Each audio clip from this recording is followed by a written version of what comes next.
The buzzards circling overhead told Boone Carter something was wrong before he even saw the cross. Out here, on his ranch 15 miles from the nearest town, buzzards meant death. But as he rode closer through the morning heat, what he found was far worse than death. It was cruelty beyond imagination. A girl, maybe 16, hung from a makeshift wooden cross planted right in the middle of his pasture. Her wrists were bound with rope, her bare feet barely touching the ground. A wooden sign hung around her neck, swaying in the desert wind. But she was alive. Her chest rose and fell with shallow breaths. Boone spurred his horse forward, his heart hammering against his ribs. In 45 years of life on this unforgiving land, he'd seen plenty of violence. But this was something else entirely. The girl's clothes were torn and dirty. Her dark hair was matted with dust and sweat. Scars covered her arms, not fresh wounds but old marks that told stories of pain endured long before today. As Boone dismounted and approached, the girl turned her head toward him. Her eyes were alert and intelligent but filled with a terror that made his stomach clench. He reached for the sign around her neck, his hands trembling with rage at whoever had done this to her. The words carved deep into the wood, painted in what looked like dried blood, read, "I only listen with my scars." What kind of monster would do this to a child? Boone's mind raced as he pulled out his knife to cut the ropes. The girl watched his every movement, but she didn't speak, didn't cry out, didn't make a sound. As the ropes fell away, she collapsed into his arms, her body shaking from exhaustion and dehydration. Boone caught her, feeling how light she was, how fragile. But when he tried to speak to her, to ask who had done this, she just stared at his lips with an intensity that made everything click into place. She was deaf. The sign suddenly made horrible sense. Someone had tortured this girl, left her to die, and the message was clear. They believed she could only hear through pain, through the scars that marked her arms like a road map of suffering. Boone lifted her carefully, carrying her toward his horse. But as he looked back at the cross still standing like a monument to human cruelty, he noticed fresh wagon tracks in the dirt. Deep ruts leading away from his property toward town. Whoever had done this hadn't just dumped her here randomly. They'd chosen his land specifically. And judging by how fresh those tracks were, they couldn't be more than a few hours ahead of him. What Boone didn't know yet was that following those tracks would lead him straight into the darkest secret his town had been hiding for years. Boone's ranch house had never felt smaller. The girl sat on his kitchen chair, wrapped in one of his old blankets, still trembling from her ordeal. He'd given her water, which she drank desperately, and some bread that she ate like she hadn't seen food in days. But every time he tried to communicate with her, the same thing happened. She would watch his lips intensely, then shake her head in frustration. She was trying to read what he was saying, but Boone had never learned to speak clearly enough for lip reading. That's when she did something that stopped him cold. She rolled up her sleeves, completely revealing dozens of scars covering both arms. But these weren't random marks. They were deliberate, precise. Some formed letters, others looked like symbols. It was like someone had been using her skin as paper, carving messages into her flesh over months, maybe years. She pointed to one of the newer scars on her forearm, then to her ear. She was trying to tell him something about how she listened, about how someone had hurt her to make her understand. Boone felt rage building in his chest like a wildfire. But before he could process what he was seeing, he heard horses approaching fast. Multiple riders coming hard toward his house. He moved to the window and cursed under his breath. 6 men on horseback, led by Sheriff Dalton Keene, a man Boone had never trusted. But these weren't just lawmen. He recognized 2 of the other riders, Reverend Marcus Webb from the town church and Dr. Edmund Fry, the town's only doctor. Why would a preacher and a doctor be riding with the sheriff toward his ranch? And why did they look like they were ready for trouble? The girl must have sensed something was wrong because she stood up, panic flashing across her face. She pointed toward the riders, then made a slashing motion across her throat. She knew these men and she was terrified of them. Boone grabbed his rifle from above the fireplace. Whatever was happening here, it was bigger than just someone abandoning a deaf girl. The way she reacted to seeing these specific men told him everything he needed to know. They were involved in what happened to her. The riders pulled up outside his house, and Sheriff Keene dismounted with the confidence of a man who believed he was in charge. He knocked on Boone's door, but it wasn't a polite knock. It was the knock of someone who expected immediate compliance. Boone opened the door but kept his rifle visible. The sheriff's eyes immediately went past him, scanning the inside of the house. "Morning, Boone. We're looking for someone who might have wandered onto your property. A girl. Dangerous. Unstable." Behind the sheriff, Dr. Fry nodded gravely. She escaped from my care. She's disturbed. Violent. We need to bring her back for everyone's safety. Reverend Webb stepped forward, his face twisted with what he probably thought looked like concern. The poor child is afflicted, Boone. God has marked her with deafness as punishment for her sins. We've been trying to help her understand His will. The pieces were falling into place in Boone's mind, and what he was seeing made him sick. These men, a sheriff, a doctor, and a preacher, had been torturing this girl. They'd convinced the town she was dangerous, that her deafness was some kind of curse, and they'd been treating her by carving into her skin. But what they didn't know was that Boone had already seen something that would change everything. Boone stepped outside, closing the door behind him to shield the girl from view, but he kept his rifle ready. Something about the way these men carried themselves told him this wasn't going to end with polite conversation. "Haven't seen anyone," Boone said, his voice steady, but his eyes never leaving Sheriff Keene's face. The sheriff's jaw tightened. "Now, Boone, we know she came this direction. We tracked her wagon all the way to your property line." "Her wagon?" Boone's blood went cold. They were admitting they'd transported her here. "Thought you said she escaped?" Dr. Fry shifted uncomfortably in his saddle. She stole a wagon during her escape," the doctor stammered. "We've been following the trail." It was a lie and they all knew it. But Reverend Webb leaned forward, his voice taking on that preaching tone that made Boone's skin crawl. "The girl is dangerous, Boone. She doesn't understand right from wrong. The Lord has given us signs through her affliction. Her scars are His way of teaching her to listen to His word." "Teaching her?" Boone's grip tightened on his rifle. "By carving into her skin?" The silence that followed was deafening. The 6 men exchanged glances, and Boone realized he had just confirmed what they suspected. He'd seen the girl, seen her scars, and understood what they meant. Sheriff Keene's hand moved toward his gun.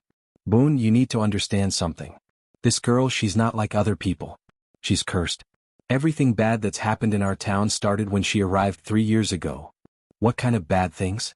Boone asked, though he was starting to piece together the horrible truth. Dr. Fry spoke up, his voice clinical and cold. "Crop failures. Stillborn babies. Disease. The girl brings misfortune wherever she goes. We've been treating her to contain the curse." "Treating her by torturing her?" Reverend Webb's face flushed red. "We've been trying to save her soul. The scars help her understand God's word since she can't hear His voice." That's when Boone understood the full horror of what had been happening. These men had convinced themselves, and probably half the town, that this deaf girl was responsible for every bit of bad luck that came their way. They'd been systematically torturing her, carving religious messages into her skin, believing they were performing some kind of twisted spiritual service. But the girl inside his house had shown him something else when she pointed to her scars. Some of those marks weren't religious symbols at all. They were letters, names. And one of those names was burned into Boone's memory from the most painful day of his life. "You're going to get off my property," Boone said, raising his rifle slightly. "Right now." Sheriff Keene smiled, but there was no humor in it. "Can't do that, Boone. See, we know she's in there, and we know you've seen things you shouldn't have seen." That's when Boone heard the sound that changed everything. The girl was screaming from inside his house, not with her voice but with pure terror, because she had just seen something through the window that made her realize their nightmare was far from over. The girl's terrified face appeared at the window, and she was pointing frantically toward the ridge behind Boone's house. Following her gaze, Boone saw what had sent her into panic. More riders approaching from the opposite direction. They were being surrounded, but these new riders weren't wearing badges. They were dressed like ordinary townspeople, but they carried torches in broad daylight. Even from a distance, Boone could hear them chanting something that made his blood run cold. "Looks like word got out," Sheriff Keene said with satisfaction. "Folks in town decided they've had enough of the curse. They want to finish this properly." Boone spun around to face him. "You brought a mob to my ranch?" "We brought justice," Reverend Webb said, his eyes gleaming with fanatic fervor. "The girl has brought nothing but suffering to our community. Tonight we end it."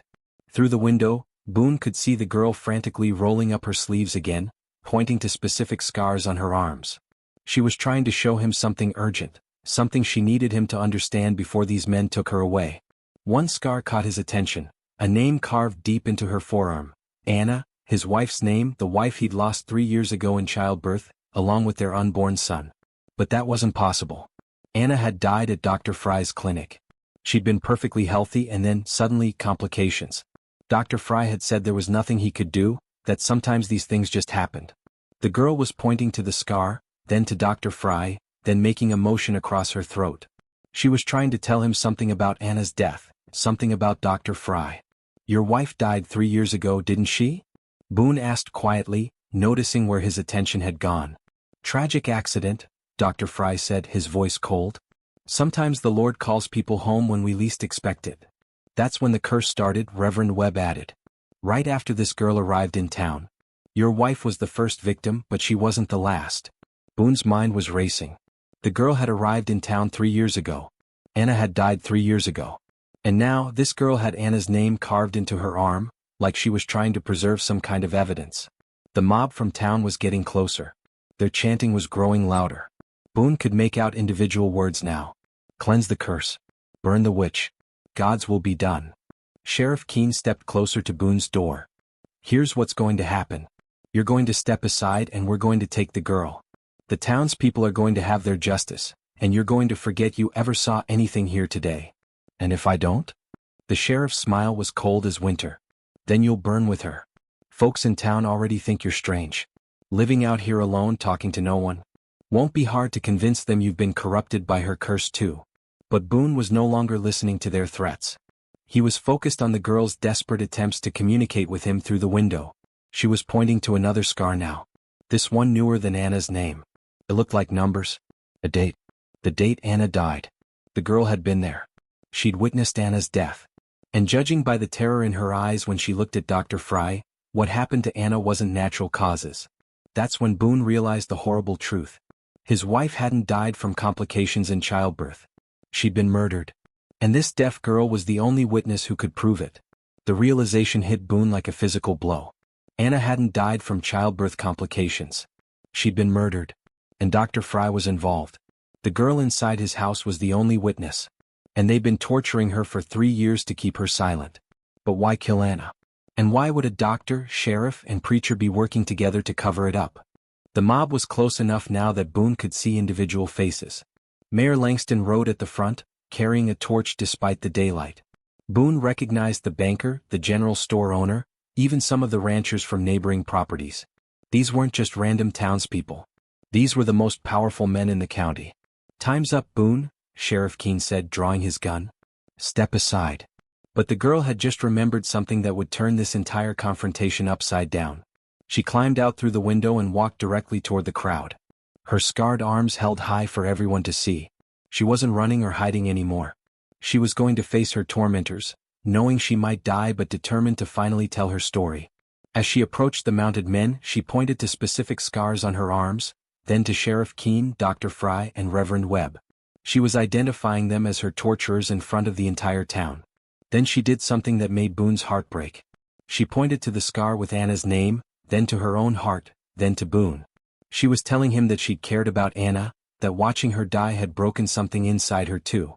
But Reverend Webb wasn't finished with his twisted version of justice. He dismounted and pulled out a branding iron that had been heating in one of the torches.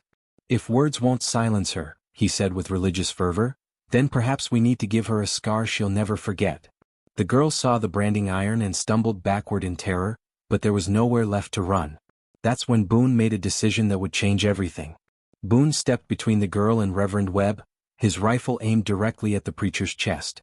"Put the iron down or I'll put you down." The standoff was complete. 40 armed townspeople surrounded Boone and the girl, but something had shifted in the crowd's mood. Seeing the girl's scars up close, watching her bravely face her tormentors, had awakened doubt in many hearts.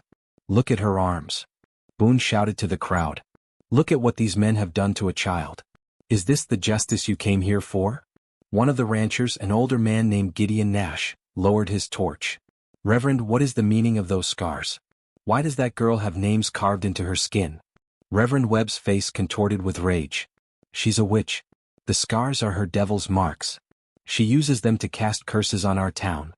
But Dr. Fry was losing his nerve. Sweat poured down his face as more people began to really look at the girl's arms. We were trying to help her communicate.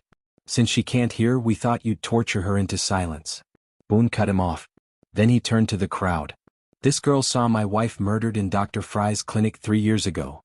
Everything that's gone wrong in your town isn't because of a curse. It's because these men have been stealing your babies and selling them to rich families." The effect was electric. Women in the crowd gasped. Men began shouting questions. The unified mob was fracturing into confused, angry individuals demanding answers. Sheriff Keene tried one last desperate play. Don't listen to him. Carter's been alone too long. He's lost his mind with grief. But the girl had one more revelation to share. She walked directly to Mayor Langston's horse and pointed to a scar on her forearm. A scar that spelled out Langston baby sold. Mayor Langston's face went white as snow. That's impossible. The girl then pointed to his wife who was riding beside him, and made the gesture for pregnancy, then pointed to the date carved into her skin. She was telling them that Mrs. Langston had given birth 3 years ago, but the baby hadn't died as they'd been told. It had been stolen and sold. Mrs. Langston let out a wail of anguish. Our son didn't die. He was sold to a family in Denver. Dr. Fry finally admitted his composure had completely broken. They paid $500 for a healthy boy. The crowd erupted in fury. Other women began shouting about their own lost children, their own suspicions, their own grief that had been dismissed as God's will. But Sheriff Keene wasn't going down without a fight. He raised his gun toward the girl. None of this matters if there's no witness left alive. The shot rang out across the desert, but it wasn't Keene who fired. Boone's rifle smoked in the morning air. Sheriff Keene lay motionless in the dust, his gun still unfired in his hand. The corrupt lawman had finally faced real justice. The silence that followed was deafening. Then slowly the townspeople began dismounting, approaching the girl with shame and wonder instead of hatred and fear. Mrs. Langston was the first to reach her. With tears streaming down her face, she gently took the girl's scarred arm and traced the letters that spelled out her son's fate. Can you tell me where he is, my boy? The girl nodded and pointed toward Denver, then held up 3 fingers. 3 years old. He'd be 3 years old now. Dr. Fry, realizing his world was collapsing, made a desperate attempt to run. But the crowd wasn't in a forgiving mood. Several ranchers tackled him before he could reach his horse. Please, Dr. Fry begged. I was just following orders. The Reverend said it was God's will. But Reverend Webb was no longer the confident spiritual leader who'd arrived with threats and torches, surrounded by people whose children he'd helped steal, whose lives he'd destroyed with his twisted interpretation of divine justice. He fell to his knees. I thought I was saving them, he whispered. Unmarried mothers, children born in sin. I thought I was giving them better lives by torturing a deaf girl. Gideon Nash demanded, by carving lies into her skin to hide your crimes? The girl walked over to Boone and for the first time since he'd found her, smiled. Then she did something that surprised everyone. She took his hand and placed it over the scar that bore Anna's name, then over her own heart. She was telling him that Anna's memory would be safe with her, that she would never forget the woman who'd tried to expose the truth. Mayor Langston dismounted and approached Boone, his hat in his hands. Carter, we owe you an apology. And we owe this girl more than we can ever repay. You owe her a life, Boone said simply. 3 years of her life that you stole with your fear and ignorance. The girl tugged on Boone's sleeve and pointed to herself, then to him, then to the ranch house. She was asking if she could stay, if she could have a home where no one would hurt her anymore. Boone looked down at this brave young woman who'd endured years of torture to protect the truth about his wife's murder, who'd faced down a mob rather than live in silence any longer, who'd carved evidence into her own skin because it was the only way she could preserve the truth. You've got a home here as long as you want it, he told her, speaking slowly so she could read his lips. The crowd began the grim work of binding Dr. Fry and preparing for the long ride to the territorial courthouse. There would be trials, investigations, and hopefully, some of the stolen children would be returned to their real families. As the sun climbed higher over the desert, Boone and the girl stood together, watching the townspeople ride away. 3 years of lies and cruelty were finally ending. Justice had been served, not through more violence, but through the courage of a young woman who refused to let evil triumph through silence. The girl tugged on Boone's sleeve again and pointed to the wooden cross still standing in his pasture. Then she made a motion like breaking it apart. Together, they walked out to tear down the monument to cruelty and burn it in the afternoon sun. The scars on her arms would always be there, but they would no longer be symbols of her torment. Now they were proof that even when evil seems overwhelming, truth has a way of surviving. And sometimes, if you're lucky, it finds someone brave enough to help it speak. Now, click on the video on the screen to hear a story even better than this one. More intense, more profound, the kind that makes your soul freeze and your heart race. Click on the video now.